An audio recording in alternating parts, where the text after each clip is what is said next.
Starving by Michael Botur. Read by the author. Twentysomething singer-songwriter Anna Shrupali is desperate to make it to the top of Auckland's performing arts world and escape the K Road rat race. But when husband and wife patrons offer to make Anna and her twin brother rich and famous, the deal takes Anna far outside her comfort zone and threatens to turn her into something monstrous. 1. Going slowly broke. Tuesday, winter. Overcrowded open mic, and you're telling yourself, girl, if you don't get a break tonight, you got to quit this thankless dog-eat-dog patriarchal singer-songwriter scam forever. It's freezing. There's just a wall separating you from the black rain, the glass, the homeless of K Road. It's 11 o'clock, and you still haven't had your stage time. It's supposed to be 5 minutes if you're a poet, 6 minutes for stand-up, 8 minutes for singer-songwriters, and that's you, hiding behind your guitar, playing other people's songs, staggering across wet, black Auckland from gig to gig, with the Yamaha bag strapped to your back like you're carrying a cross. A bag with Anna Key and your flat's address written in fat letters in case anyone steals the only valuable thing you own. The underground is packed with Aucklanders in wool coats and leather, trying to warm up, elbowing you in the boobs, huddling for warmth, complaining about rain, dripping off your buffy afro onto their shoulders. Rupesh, your twin brother, always jokes that you look like a microphone, puffy ball of black hair on a stick body. Nearly broke, you swipe a neglected beer and guzzle the glass empty. You stick someone's discarded cartridge in your vape and suck a little free nicotine. You buy a $13 mulled wine just to get a space against the bar to watch the stage. Ugh. At least it relaxes your throat and the drink will pay for itself if it gets you a meeting with the Gibsons, who Rupert's pointed out in the centre of the tables, a tray of $30 tapas in front of them going stale. Geraldine Gibson, with jiggly fat old lady boobs crammed into a black limited edition designer t-shirt, is sharing an in-joke with some smug-looking lady in a designer jumpsuit, and on the side of the boomer bitch is partner in patronage, James Gibson, wearing all black everything, desperate to look young while his body dries and shrivels. Their husband and wife, late 50s, possibly even 60, not that they'll admit it. North Shore Auckland power brokers, all safe and aloof on the comfortable side of the harbour bridge. Patrons, producers, sponsors, former starving hipsters turned saggy, wishing it were 1993 again, Roop reckons. According to legend, Geraldine discovered Benedict, that Grammy-nominated singer who used to gig here, the one who landed that massive deal to sing with some all-black caveman on one of those fucking Air New Zealand in-flight safety adverts. Everyone knows the deal is, if you think you're going to miss rent, you hit up Geraldine and James and try sell a performance or try sell a zine or do a private spoken word set for them and their rich mates. You can't cash it in all the time, though. There is a long line of Auckland artists who want to be treated special. Now, across tables of soaked, steaming shoulders, Rupesh is hovering against the wall, waiting for stage time, same as you. He's a lanky Indian poet with a master's in revolutionary studies. He's brooding, he's superior, he's sensitive. You can read your brother's mind, and you can tell that he's thinking the same thoughts about the Gibsons right now, what with, Twinergy and all that. Please commission me, he's thinking. Pay me for private gigs, you guys.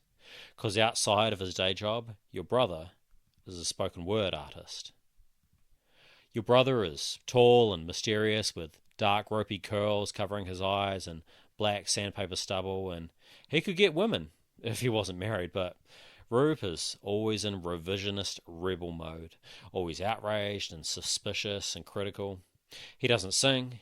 He carries a notebook of lyrics on this incredible 5-page slam rant called The Poem I Promised I'd Never Share, and lately, even tonight at this crowded-ass winter open mic, he carries his MacBook Air.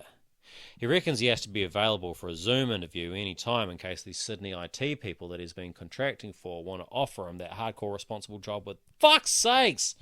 Your drink has been sloshed by the elbow of eager-to-get-on-stage Ashy Penn, that sellout who does those supposedly raunchy rhymes about her pussy. Their only witness to the injustice seems to be the woman between the Gibsons, Mrs. Designer Jumpsuit, some untouchable Teflon-looking lady. She's got $1,200 frames. She's got a $400 haircut.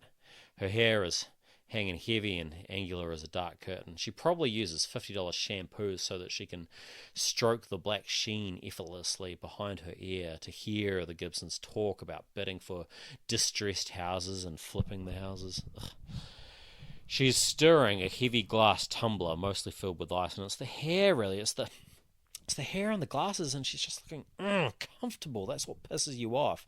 That she is sitting while you're standing, and that you could be her if you focused on money over music, and she's not desperate to play songs in the dim hope of being noticed like Cinderella. And she probably has a home that she owns to go back to. She probably has a home populated with artists and renters as well. Well, not a home, a house, a rental property paying for itself. She probably has, on top of that, a holiday batch in the Coromandel, and she doesn't have to endure this Tuesday night shithole competing with other performers for dirty donations out of a hat. Applause pushes out your private rant. The MC claps off some Muslim monologue guy, and the MC calls up Ashy Penn, who is bright and sweet as a starburst lolly, her eyelashes fluttering. There are cheers, there's clicking, there are people whooping. The Great White Ho delivers this rap poem about the G-spot that you've heard her do 20 times at open mics across the city. Not that you're much different. In your repertoire, you have 10 covers, a couple of half-completed instrumentals, and an album on Spotify that's only been listened to by your conservative-ass Desi parents who think you're making money on this shit instead of going slowly broke. 3 original songs, 2.5 of them mostly written by your brother. Your best song is this tongue-in-cheek, sort of funny, sort of serious one about how only you two understand each other and only you two get to judge each other's lives. Shrupali Rock, it's called, because, well, that's your family name and whatever. It's a silly secret song, but the words match your melody perfectly, and when you practice singing it in your room, there is a chain of lines that raise your vocal cords to break through and hit the high C, A sharp B. It made your spines tingle the couple of times that you and Roop sang it together. You'd rather go poor than bust out the greatest artistic creation of your life for this shitty open mic night, though. As Ashy Penn leans into applause, looking hard at the Gibsons, sending them please book me vibes, you toe the stage steps, ready for the MC to call you up, before this obnoxious giant white t-shirt Ponsonby rapper called Potty Mouth knocks you out of the way and slays the audience with a funny rap about Auckland gridlock traffic, and then tells everyone to have a fucking epic night, y'all. Playing with those words, gridlock, flintlock, gridiron. Just messing with people's heads with his words. Anyway, he sends the audience out, and that's it. Almost every paying punter gone. Any chance at a donation to Koha? Out the door. Fuck. And our final act of the night, the MC coos into the microphone after half of your goddamn audience, no, 3/4, no, 90% vanish out into the midnight fog. Oh, please don't give my spot to my brother Rube. You hate yourself for thinking, I need this more better. He's got a career job, but he's probably going to score next week. Me, I have to temp in the council call centre for $1 a day. And next up is the one and only Anna Keane. Not that she is the one and only. There are plenty just like her. Anyway, moving swiftly forward, here is Anna with strictly 2 songs because we need to pack down for the night. No pressure, Anna. The stage is all yours. You pull a stool under your butt. You hope that they can't hear your stomach growling. Does anyone want to buy me a drink, maybe? Warm up my throat, Silence. The audience think that you are being ironic. You play them Drive, one of your few original songs. The topic is Auckland's tragic traffic.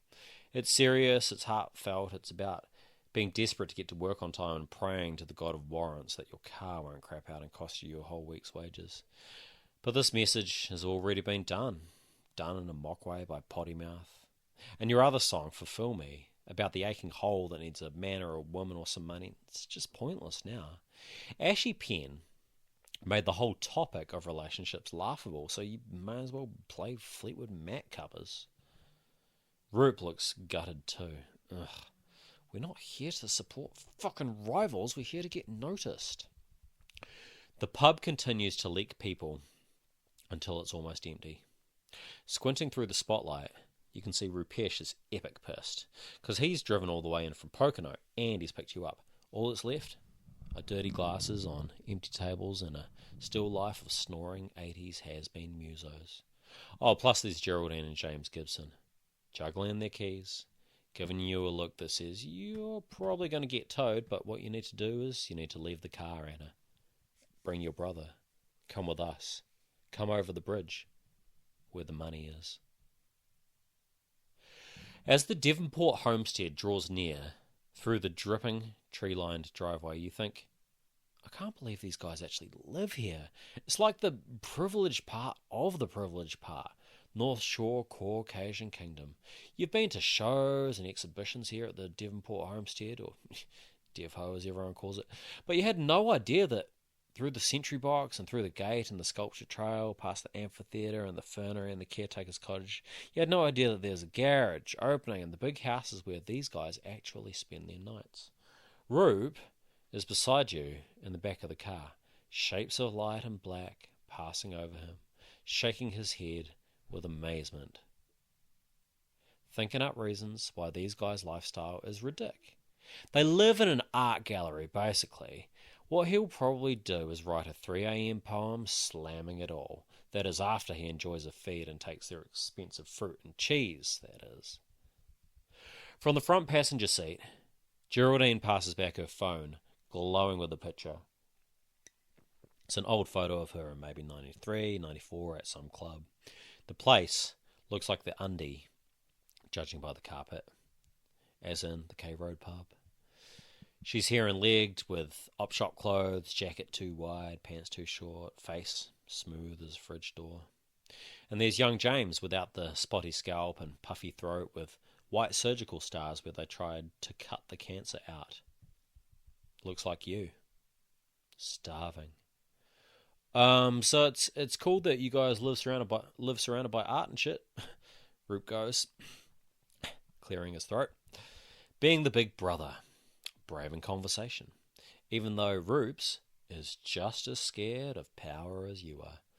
Oh, I wouldn't want to live in that place we're at tonight, lol. The Gibsons both nod, digesting his dumb argument.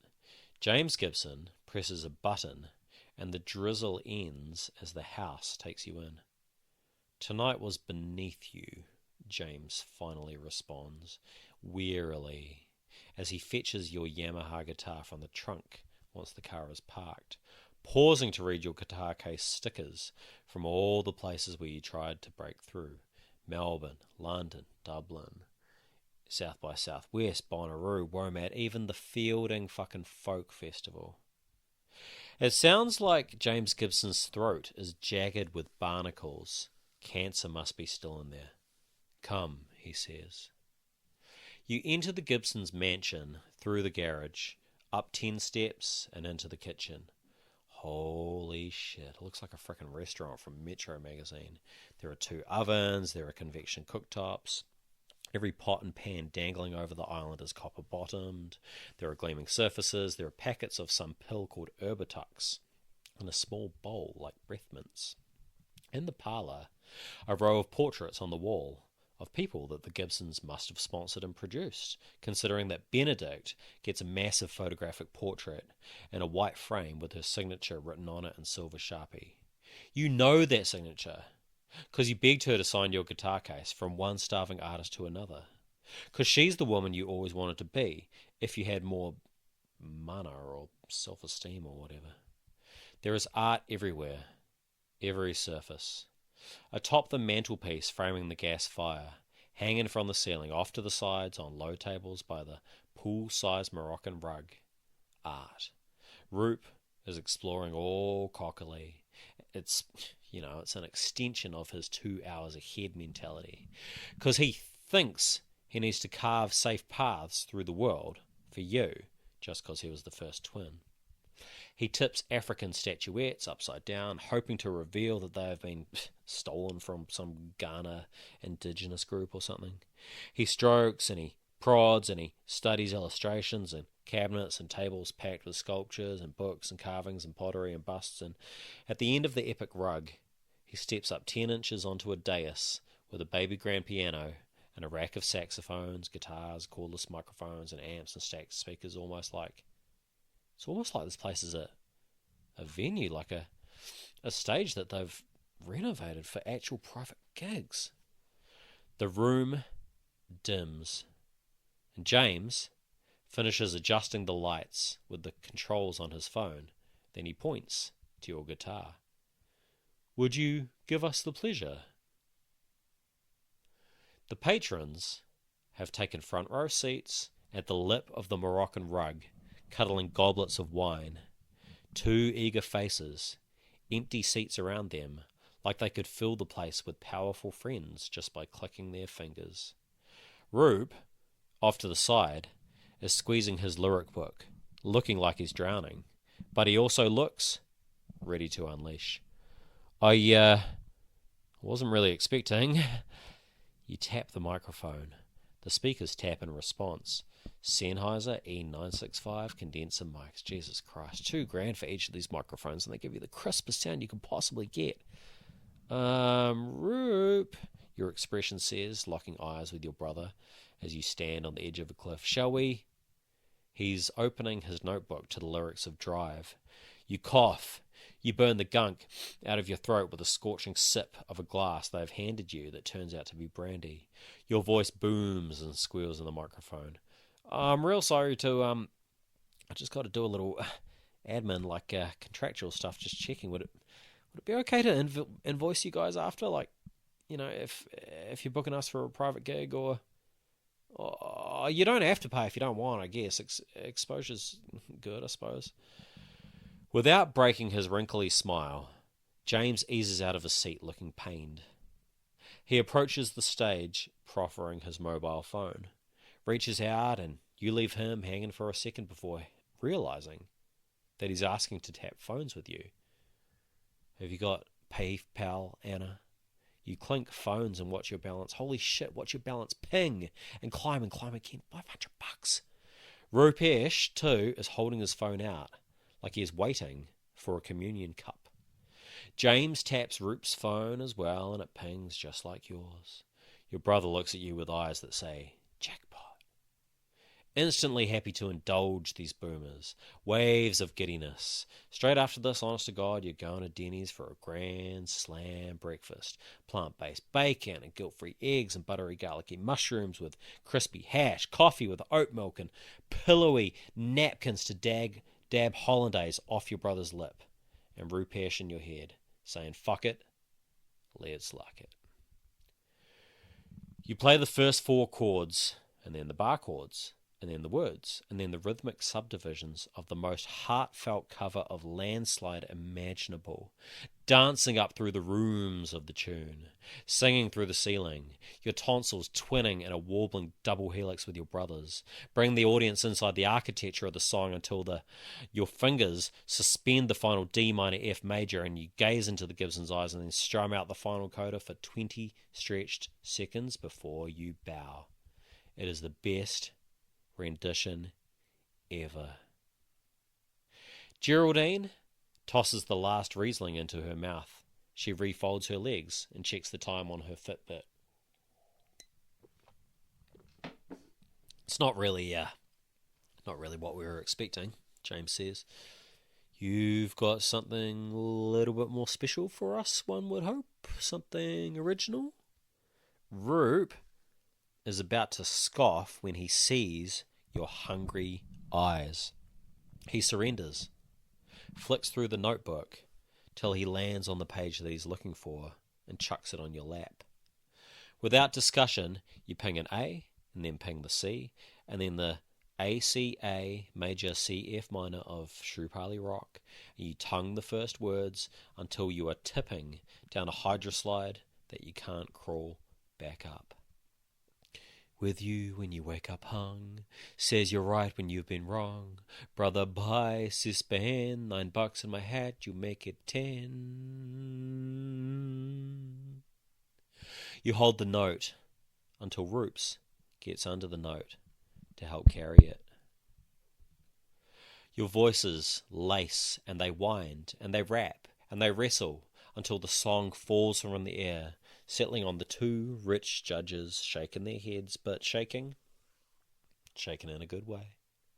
They are shaking their heads in a way that says, I know your brother is going to be territorial, and that he's try to tell you that you didn't own the rights, but Anna, my dear, you just sold your first song. The walls are drunk and the ceiling is flirty, and on the way down to the carport, the Gibsons hug and kiss each of you, holding their mobile phones above your shoulder, clicking, capturing photos, probably to prove they are with young, hot, poor, ethnic people with sharp chins and cheekbones and sagless throats. Ugh, whatever, fine, so long as it gets shared for exposure. Geraldine smooches your left cheek. You're right. Kisses your forehead like a blessing, and before you can say cheers for the opportunity and plop into the car, she pulls your face into her neck, and you latch accidentally, latch impulsively. You spot yourself in a mirror, your cheeks puckering, your eyes pointing east and west, berserk, juices trickling down your chin. Geraldine's wrinkled skin straightens as if you've just sucked a bedsheet with a vacuum cleaner. One eye checks on Rupesh. He's doing the same thing. His head buried under James's jaw, cleaning the old man's neck while his fingers tense, close to gagging as James coos and rolls his dark teabag eyes, pouring tension and age and decay and dust into Roop. The hell came over you just now? You can't believe that your lips latched onto these old fucks. It's a cultural thing. It's sophisticated. It has to be. French-style kisses or something. Mediterranean or whatever. It's just way more thirsty. The sucking, the upper-class European affection. Sophisticated. By the time you pull away, fatty, cummy, starchy sludge bloating your belly, another $1,000 pings into your phone and everything feels amazing. James and Geraldine look fitter, they look lighter, fresher. Joy juices flow and Roop wipes something from his lips while his phone pings in his pocket. You don't mind facing these guys, although your brother, he won't look at them. Silent in the back of the car, with bebop on the radio, you summit the harbour bridge and then dip back south through the sparkling heart of Auckland, feeling your stomach squirm and burble. You stare out opposite windows. Psychic conversation inside your skulls. That was our song. You shouldn't have sold it, Roops' voice says. Few bucks in your bank account, but the only one going bankrupt is you, babe. Let me say it again. Anna, there are a few bucks in your bank account, but the only one going bankrupt is you. 2. Only one way out of this. Sour crates. Sour crates stuffed with hogs on a farm. That is what the Auckland Council Customer Satisfaction Centre feels like. It's full of hog people with bellies spilling onto their keyboards. Cubicle dividers like a damn Dilbert cartoon. You watch a white clock ticking on a grey wall. You force enthusiasm into your voice. You finger your headset as you endure each ratepayer's complaint. See, Manpower, they pay you as a self-employed independent contractor. It is stank-ass bullshit job that a computer could easily do, or ChatGPT could do it, or a frickin' chimpanzee could do it. And they make you use your real name, Anna Shrupali, and every day you are farther and farther away from anarchy. Your stage persona. You barely pay attention to the callers. On an incognito window behind your computer screen are 3 loan deposit calculators and 3 bank websites. Thanks to last night, there is money on your credit card for the first time in months. You feel gooey with excitement, although not quite excited enough to walk out of here. You message Rupesh constantly, interrupting his design gig, sending him lines, texts, emails, screenshots, memes about Targaryen twincest. Blue Lagoon, flowers in the attic, hilarious shit, calling him a social justice warrior and a pussy poet and anything to get his attention because you love his dumb superior ass. His wife messages to tell you to quit hassling him. She says that he requires his whole concentration to prepare for his job interview on Wednesday the 9th. He needs this job so that he can stop taking student money and get in front of the mortgage payments for their house out in Pocono, way out at the barely even Auckland end of the city. And when are you going to get his car back that got towed from outside the Undy, Anna? You can't do this to us. Roop was my closest friend before he met you, skank. You type in a text message. And then you chicken out and delete it. It's just frustrating, that's all. Roops used to be the most provocative poet on campus, and now he's selling out. Now he's settling for a cookie-cutter life, 2 hours train ride from Auckland's heart. So far that it's in a whole nother province. Frustrated, you open his notebook and you find the poem I promised I'd never share, and you snort with mirth as you read it. Mr. Subversive Sellout forgot his lyric book last night, drunk on money. Maybe you'll hold his poem for ransom to get his attention. That'll show him. 4:59 p.m. finally arrives and you get to log off. You ignore a call on your phone from Inland Revenue about your overdue student loan payments. It's probably that Gujarati traitor guy calling again because your name on the IRD's list looks foreign. It looks like it needs an Indian to handle it. The bureaucrat trying to spook you, saying that your broke ass is down to a C- credit rating, which may affect your eligibility for any home loan application, blah, blah, blah, madam. And for now, what I am authorized to do is have the bank direct debit the $1,362.08, which is... You squeeze the off button, imagining your thumb on the Bharati bureaucrat's windpipe. Fucking Indian traders. You stomp all the way down Mount Eden Road for an hour and then beeline towards Penrose to get your car back from the tow yard. Well, yours and Rupesh's car.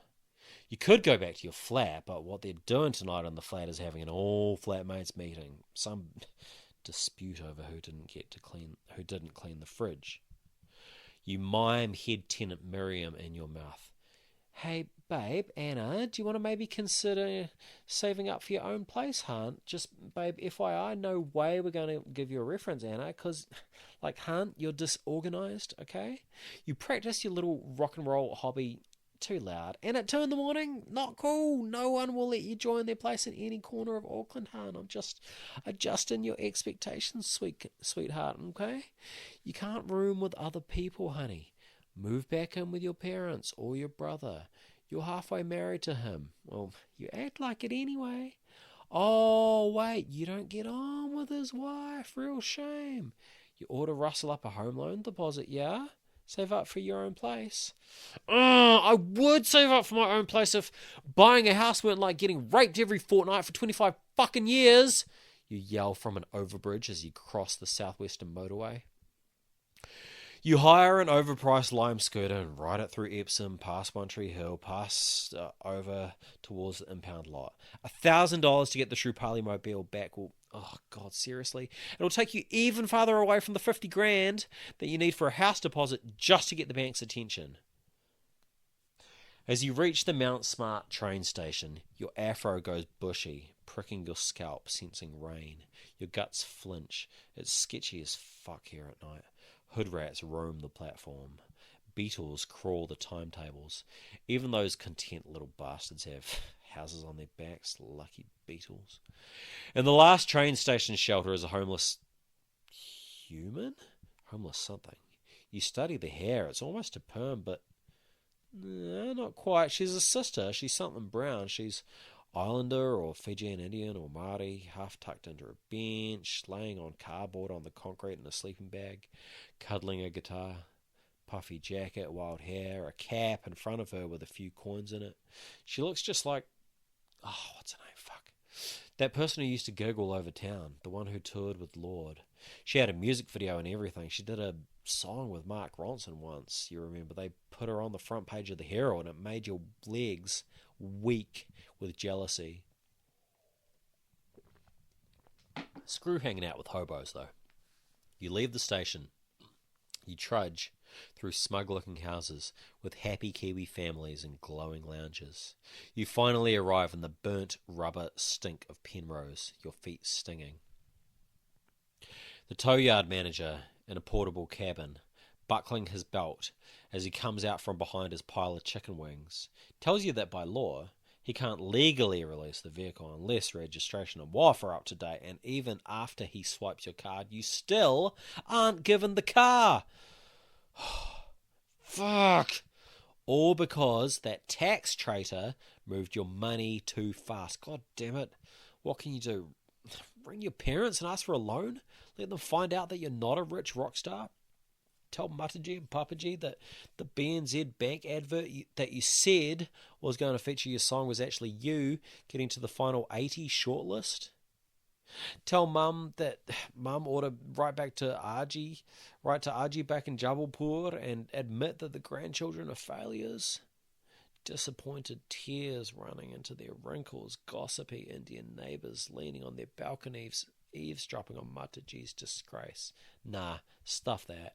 Auditions for Staged are coming up. There is not a huge chance that you will win the thing, but you have to get it done this week. It's a TV variety performance show like X Factor with $100,000 for the winner, and plus you score a Ford Eco Trail, but more importantly there's a 12-date nationwide tour if you win. You can totally picture it. The surprise winner everyone's talking about turns out to be the dorky lovable Desi girl, the one who suffered to get to the top. You will play Shrupali rock and tell the nation the sweet story behind her, and New Zealand will finally let Indians belong here, and their compassion will vault you to success. Not tonight, though. Tonight, you lean against a chain link fence, and you weigh your phone in your fingers, and you pull up James Gibson's phone number, because you need $2,000 to liberate the car, and you need $25,000 for half of a house deposit, and there is only one way out of this. There have to be 50 of them, almost, arranged like garden gnomes in rows of 8, lit by a blue gas fire in the performance parlour of the Devonport homestead. Room full of expectant, wrinkly ripe people who want someone to bring young feelings back. They are eager, they are grinning, they are sitting prim and upright, with cushions behind their backs, their hands gripping goblets, and Jesus, do these people go to the same optometrist or something? There are more $1,200 frames, more $400 haircuts. These are Remawera rich peeps. These are white-haired white men in suit jackets, and these are women in blazers and painted-on pants with pumps dangling off the ends of their manicured toes as they wait for you to begin.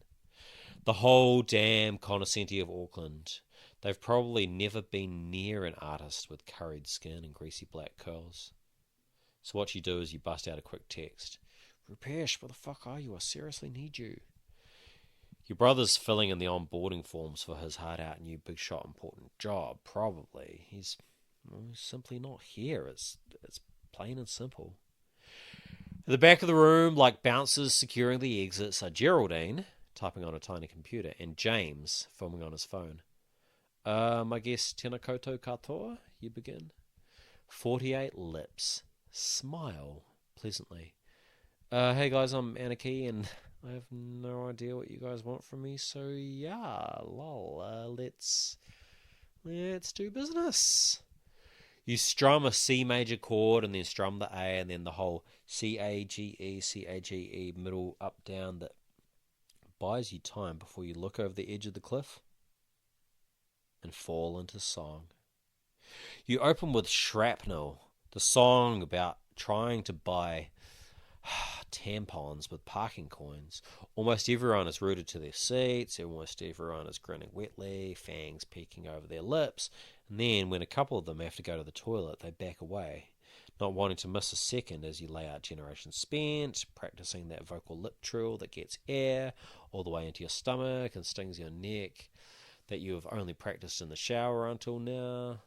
Immigrant Song makes them hopefully think about Mataji, and they soak up cheap thrills, the one about trying to have fun between paydays with zero budget, sneaking $7 wine into pubs, sneaking into movies, and taking half-finished popcorn out of the trash. By the end of Starve for This, you've got them hungry enough for the secret song. The song from deep in the vault. The song belonging to no one but you and your bye. Pure staring into each other's eyes. The song, composed back when you were 12 and you recorded your own made-up radio interviews on your tape deck. Future Jack and Meg White, future Carpenters, future Kings of Leon. It is time for the poem I promised I'd never share. And you deliver it as a song, picking out single notes at a time, letting each note warble, leaving 4 even beats between each and ignoring the byline on the paper reading copyright, Rupesh Kumar, Shrupali. This is the poem I promised I'd never share, not to Mataji, or even to my teddy bear. You're imagining nods and admiring clicks in the underground. You are imagining your brother proud. Dedication, it's all in this book. Every house the gentry took. 6 in a flat and winter shivering. Gangsters next door, Mama G quivering. Housing New Zealand says homelessness halving, but look at my people, first world starving. Once you kill them with the final line, they get up out of their seats for... What do you call it? Fuck, you never thought it would happen to you? Ovulation? No, standing. Look, no. Your brain is just all articulated out. Your brain is just drunk on relief and success plus expensive sake. They're giving you a standing ovation. You have got to tell Roops about tonight. Oh, it's urgent now, immediately. You got to tell him that you're pretty sure that you're looking at World of Wearable Arts founder Mackenzie Cadence in the audience, for fuck's sakes, and that film commission lady and the Arts Foundation head. Got to tell him how after a quick side chat, eye socket swampy, hair parched, the Gibsons leaned in and said, "What happened here tonight? This is ours, yeah? You're cool?" Like my songs, you mean? You wanna own them? If it's on paper, Anna, hey, why not get it in writing? You probably won't tell him what happens after the mingling and the bubbles and the oh my god, thank you so muches and the selfies and autographs draining the last of your gratitude. Because Geraldine puts her back against the door and just a dozen of the audience remain as they guide you into the library, and James gets out his phone with PayPal on the screen and says, "Obviously, there is the small amount of outstanding business before we complete the transfer." And the Gibsons lay on the couch, belly up, and you're all over them, eating them up, suck by suck, and you nibble their years off, drunk and exhilarated and giddy. You clean Geraldine first.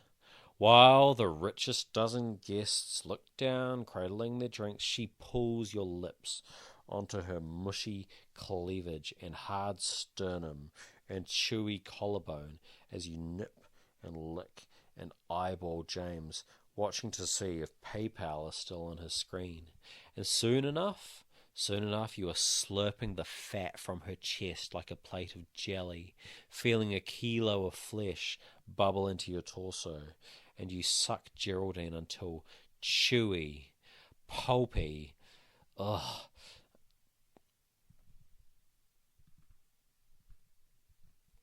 cottage cheese drains into you till you've sucked 5 years off and her boobs snap into firm, stiff, upside-down funnels, grown suddenly firm like you've sipped the collapsed, inverted nipple out of a pool float, and you push away, and you wipe the collagen off your lips, and you gargle mouthwash, and watch James waggle his phone, and you remember the 25,000 at stake, and you get ready for the next. No instructions needed. Powerful people turn meek, patiently waiting their turn, lining up to be serviced. You suck the slack out of the wattle of a woman wearing real pearls. You lick the scalp of a Rupert Murdoch-looking man till tiny hair roots come through the skin and begin to sprout. You nibble off moles and liver spots. You lick frown lines away. You slurp lips from crusty to clean. You snuffle grey hair until it glows bright again. You lick the circles and swirls out of eyes. You eat tummy fat until you have to run to the toilet and retch semolina pulp. And you pray that James will decide any minute now that enough is enough and it's time to clink your phone and hand over 25 grand. They haul you up before you go, arms around your shoulders. They snap selfies and pose for pics with the young artists with the messy tattoos and nose ring and tropical hair. Except you see a couple of the photos before the party dissolves. They are all looking young and sharp with light reflecting off their cheekbones. The only one tired and sagging is the 45-year-old soy-skinned mum. This can't... The artist looks tired, years beyond tired, stretched, strained, aged, collapsing afro and wide arse and silver in her hair. God, you think on the wide back, are you even still an artist? What's the only thing that can make you clean? Baptism of fire. Book yourself in for that stage thing, that X Factor talent quest bullshit TV show. You're going to do an on-screen audition, and spotlights can burn the sellout off. They can burn you clean. Rupesh's voice is in your head.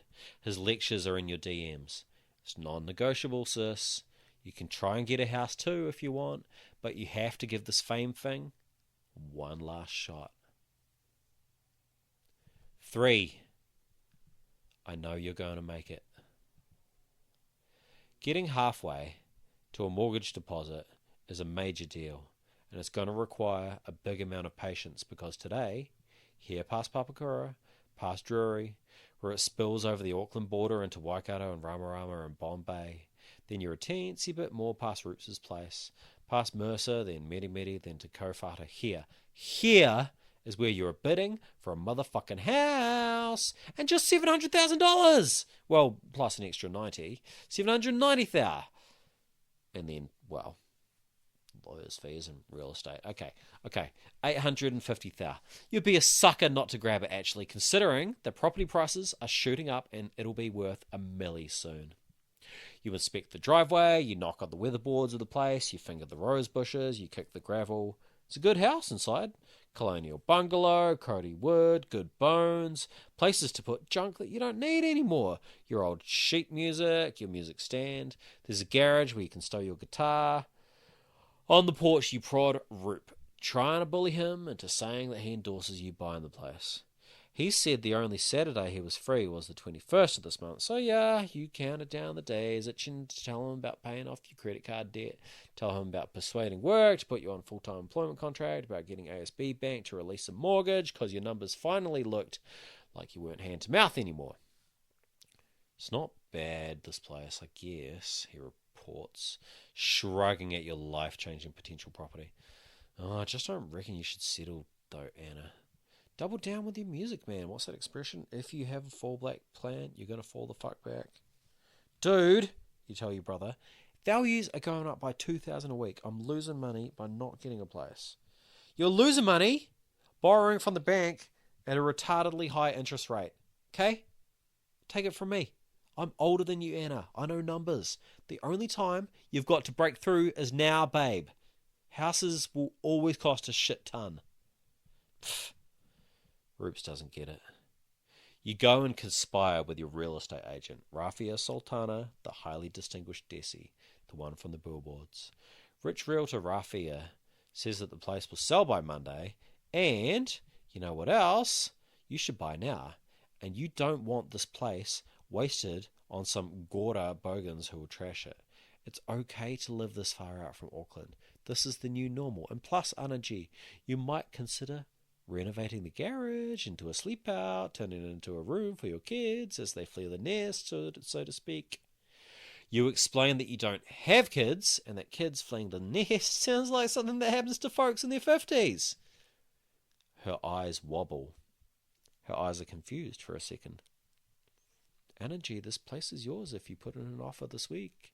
At least you've got that job at the council that is full-time income, right?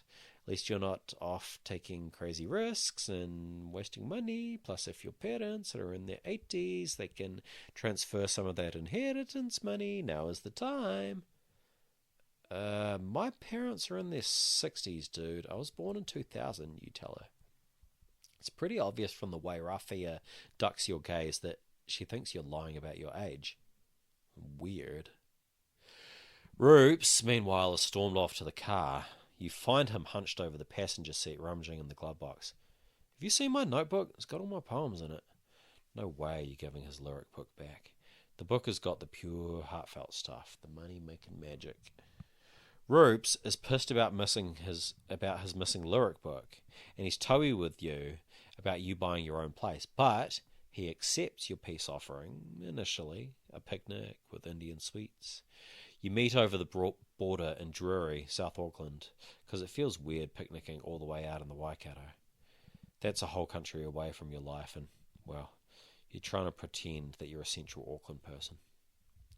You pull into the riverside meeting place with picnic table and rubbish bin and pūtakawa tree and rope swing, and you watch Roops' face as you pull from the trunk of the Shrupali mobile, which he hasn't even said thanks for getting out of the impound lot.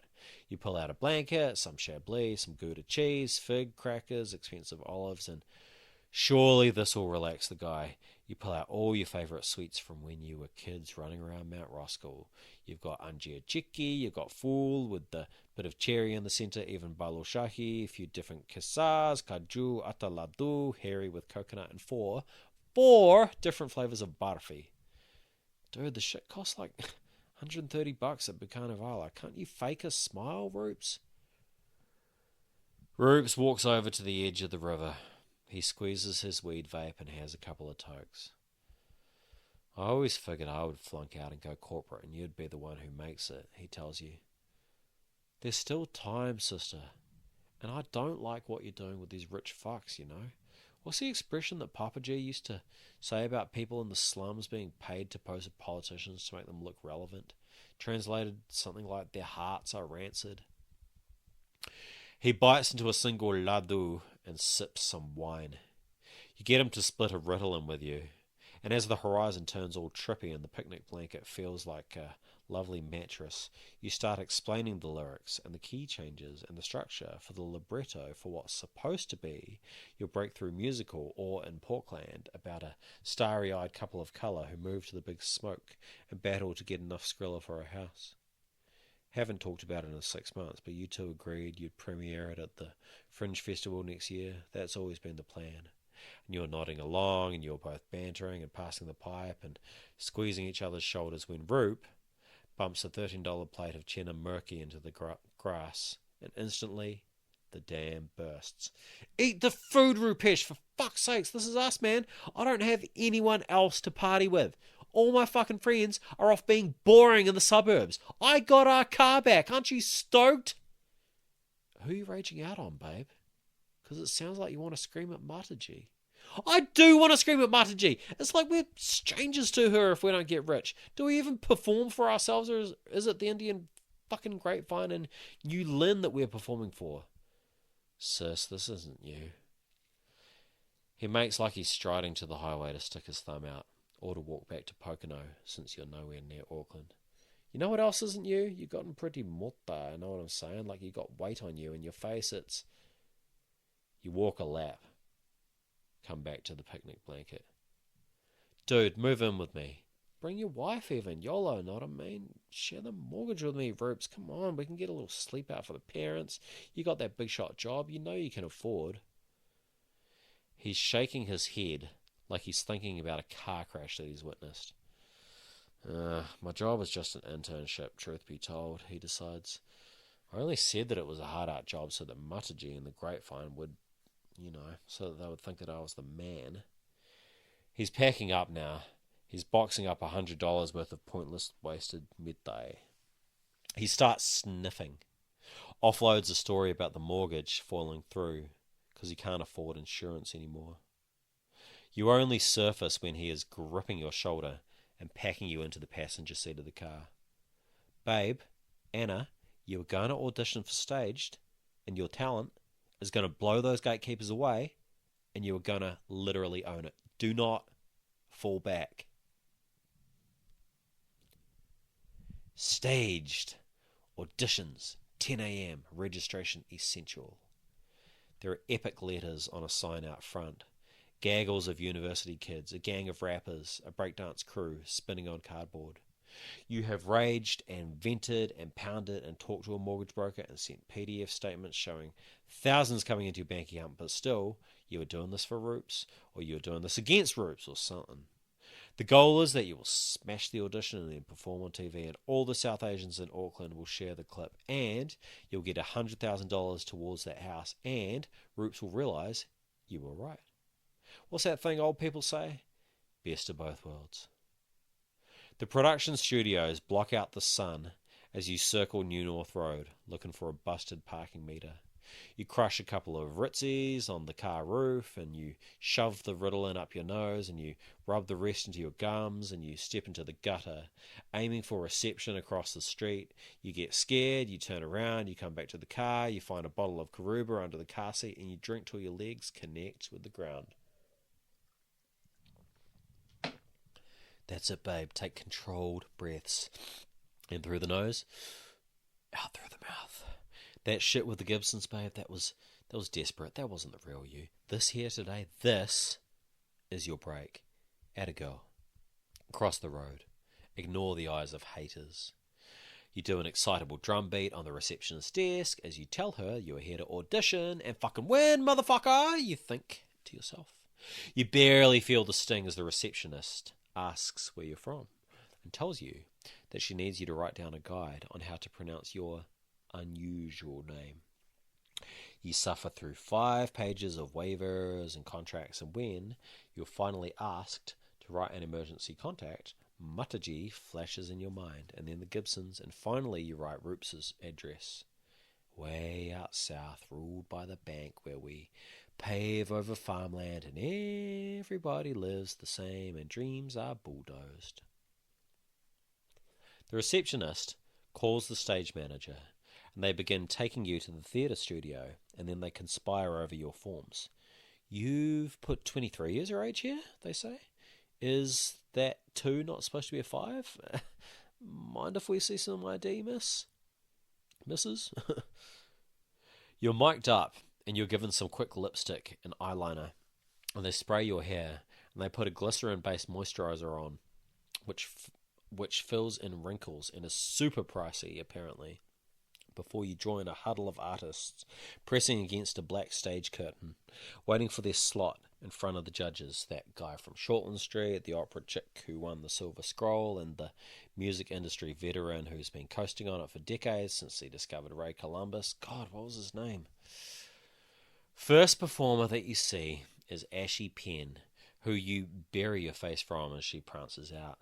An all-girl barbershop quartet from Auckland Uni gets even the camera operators shaking their heads, mega impressed, and then the breakdancers do a real funky set against a backdrop of Benedict's song, which you hope she is getting royalties for. The last before you was Potty Mouth, the entitled asshole, whose quick freestyle about not giving a fuck if he wins or loses, packed with jokes and killer lines about the government, has the judges slapping the tabletop and pretending to cry. The stage manager comes around one last time to remind everyone waiting behind the curtain to turn their phone off. You do one last quick check. There are no messages from Roops. You're on your own. They call some mutated version of your name. The spotlights cook your skin as you take your place. You watch dust motes hover. A simple black coffee table, a music stand, a guitar stand, a bar stool. You introduce yourself and unzip your Yamaha and stroke tiny imperfections of fluff off her. Cavernous silence. Cliff edge. So this one's called Immigrant Song? You can't see the judges in the dark beyond the spotlight, though you can hear them murmur. It's not the Immigrant Song that you guys are thinking of. I don't do covers anymore. You strum out the first A and E and minors. For the first 8 bars, it sounds like it might be a rip-off. And then you watch the judges' faces as you flex into an original melody. And the judges realize you are singing from the heart about a bhai, behan, brother and sister so poor they had to sell newspaper subscriptions door to door after school so that the bank wouldn't take the house. And the song goes, 7 years old, Shrupali sold, door to door, herald poor, straight out of Roskell, south to you, Papatoe, Otahu. You stand and take a bow afterwards, your numb legs and vag, armoured by Benzie and booze and the knowledge that you've just wowed the judges. You have undoubtedly won this audition. There is no way that they can not book you. Exposure begins today. Yeah, we really appreciated that, the judges say as you pack up and await instruction. Cheers for coming all this way. Cheers for coming all this way. Your ears tip forward. There's something in their tone. Do you have any feedback or whatever? Oh, it's a bit more political than we were expecting, which is fine. Might be an age thing. If you could carry on stage right, we've got heaps more people to get through. But yeah, nah. Once again, massive appreciation. So cheers. You bag up your guitar. You pull the zipper almost to the end of the case and then stop. You are a melting mess. You pick up your jacket. You trip over your handbag. You lose your guitar. You pull the handle on the wrong exit door, making the alarm blip as the stage manager rushes up behind you. Stop, stop, stop! Oh, thank Christ, you catch your heart. This is it, the callback. She holds her phone out, and then she snaps a selfie with you. Can I just say, we are literally stoked to have so much diversity, like not just colour, but like age too, like wow. So if you can retweet to your community, that would be literally amazing. There are 60 at tonight's soiree, maybe more, poised and stiff like the terracotta army. A few of them have even spilled onto the vast carpet, like they are inching closer to the stage. You really wish that they wouldn't. You don't feel hot to look at, and when you tuck your face down to get your guitar in tune, you feel your throat squish and sag. It's just a few seconds till you strum away and earn the rest of that money. Something's not perfect. It's the hands on your guitar, the forearm flesh like ham hocks with heaps of runny fat dribbling down, hairs and moles you've never noticed, plus your wrist flesh is bulging so hard against your watch strap that you have to take the watch off. From down the back, the Gibsons hold a thumbs up, ready to begin. Just got to go over the lyrics in the notebook. Back pages, handwriting that stands out, loving, intimate words that you and Roops wrote end of semester when you were 12. You can have excuses or you can have results. You can't have both. I know you are going to make it. Except, Roops, you didn't write anything in there about doing anything for a house, about doing whatever it takes. So these people with money, you play them Kutcha Butcha, a song about rugby meatheads trying to fuck an Indian girl so they can brag to their bros. And then you play Never Getting Out of Auckland, which has that nifty chord progression you're proud of. And finally, when you're running low on original stuff, you attempt Shrupali rock. It's too thin, it's too clean, it's too light, like it's walking on a tightrope. It's supposed to be a duet, dumb bitch, you tell yourself. There are entire phrases where you are strumming and picking and filling in pieces of melody with massive obvious holes, but you get barely any claps for that. Just as James Gibson begins walking out of the blackness towards the stage, making a time-out T with his hands, you hold up a finger, and he hovers. You turn to the middle section of the notebook, the stiffest pages. You've been working on a song about the world-changing letter that awarded Mataji a visa to live in this country. Half the lyrics are the words of the immigration minister, bent and planed and forced into 6-line verses, and a chorus which wails from the bazaars of Jabalpur, all the heartache of abandoning 3,000 years of tradition so that your mum could start from the bottom cleaning urinals for Gora Westerners.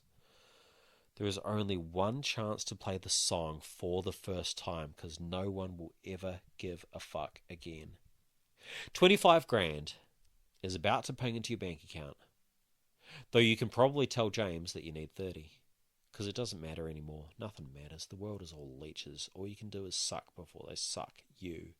So you sell the song, you play and you slay, and they swoon. In the library, in the conservatory, on the couch, on the chaise longue, with lights blued out, the chandelier dark, the first 50-something lies ready. You can hear them murmur as you work, saying you feel heavy. Was this what we were promised? And you feel gross, sharp cheekbones softening, boobs sagging, throat puffing. You groom out the hepatitis from the liver of that woman who organises the Writers' Festival. You nip and clean and remove the grey hairs from the old 95 BFM dude who went over to Right Talk Radio. All former celebs, movers, shakers, people who used to organise house parties back in the 90s. You eat melanomas off the faces of the old. You lick away the tree rings from their eyes. You bite into the calf above the ankle. You suck out the varicose veins like black spaghetti. Your stomach is sloshing, almost full. After the final few, James Gibson waddles over to the couch. Everybody lines the edges of the room, their heads dipped in the blue glow, silent as monks, observing. You put your face under his jaw. You press your lips against his throat into a tight vacuum seal, and you hiss and suck till his black, rotting, cancerous innards travel up his esophagus and spew into your mouth, pushing you back, dripping down your chest. James staggers, unused to feeling light, like a tramping pack has been taken off his back. And he's buttoning his collar as friends haul him up and give him a towel and usher him to the back of the line. Your stomach is sloshing. You hiccup melted fatty oil drool. There is tumor goo in your mouth like rotten mushrooms.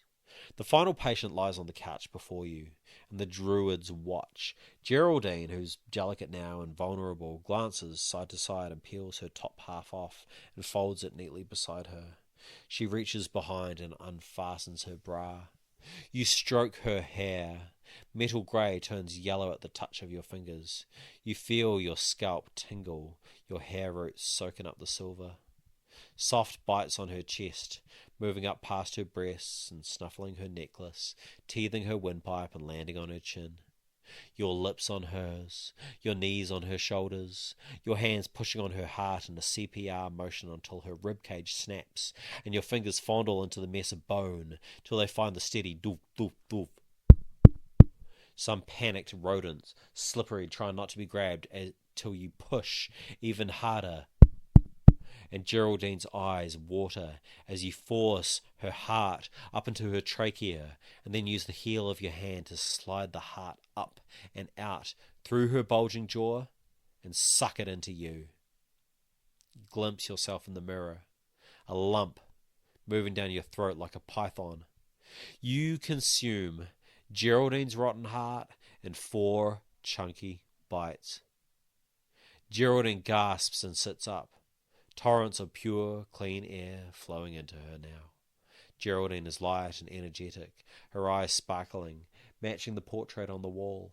Portrait of 2 young lovers in second-hand threads, a boy and a girl looking starved, looking like they had years ahead. 4. Everyone in the room wants her. The hippie at the door asks if this is your first time and if you'd like to perform tonight. Dude, you nearly burst. It's me. Me! Don't you recognise I used to come to the Undie all the time? Shh, there's a performer, his finger says, pressed against his lips. If your hair was natural, if your hair was you, he might recognise, but you've straightened all the Shrupali out of it. Thoughtful dark boy on stage. Hair like unspooled cassette tape atop his head, darkening his eyes. Reminds you of your brother. You haven't talked to him in forever. This poem is called I Quit My Job and I Owe the Bank $1 billion and Now I'm Free. The poet with the curls in his eyes begins. There is white noise, there are train whistles, rushing traffic and chatter. If there's a poem, you don't entirely hear it. Something about blowing up the credit card companies, something about infantophagy. There's something about parents devouring the young, sending youth off to war to uphold seniors' businesses, the old building their houses on the bones of babies. It sounds like sour grapes. Snowflake probably doesn't know the meaning of hard work. You can barely see him anyway. You have brand new glasses. Lenses need adjusting. You order a few tapas. You slide most of it away so that it doesn't spill on your jumpsuit. You sip Pinot Gris from an ice bucket. It's $50 Koha donation that you put in the hat. No, 100. You put 100 in there. And you take a selfie as you slide the 2 purple notes in. You want people to know that you are supporting the artist. There's a phone call. Rafia Sultana, real estate legend. You finger your Bluetooth headset. Try and keep the call discreet. Hey, so I'm wondering if you want to flip your property? Rafia is saying, it's been almost 12 months. It's legal to do it now. Where am I supposed to live? You ask her. Live in a kick-ass apartment like B, she tells you. Rent your house out. Turn it into passive income. The MC calls a name that sounds like anarchy while you are on the phone. And the poet looks around, confused, and stares directly at the food and the wine left lukewarm on your table.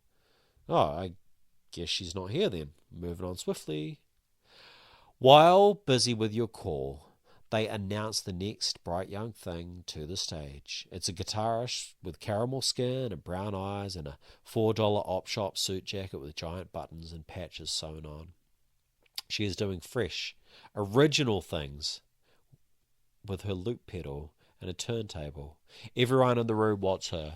They mob the stage once she is finished. They mob her 6 deep, pushing the MC against the back curtain. And you spot Geraldine. And you spot her husband too, looking fresh, looking vacuum-packed.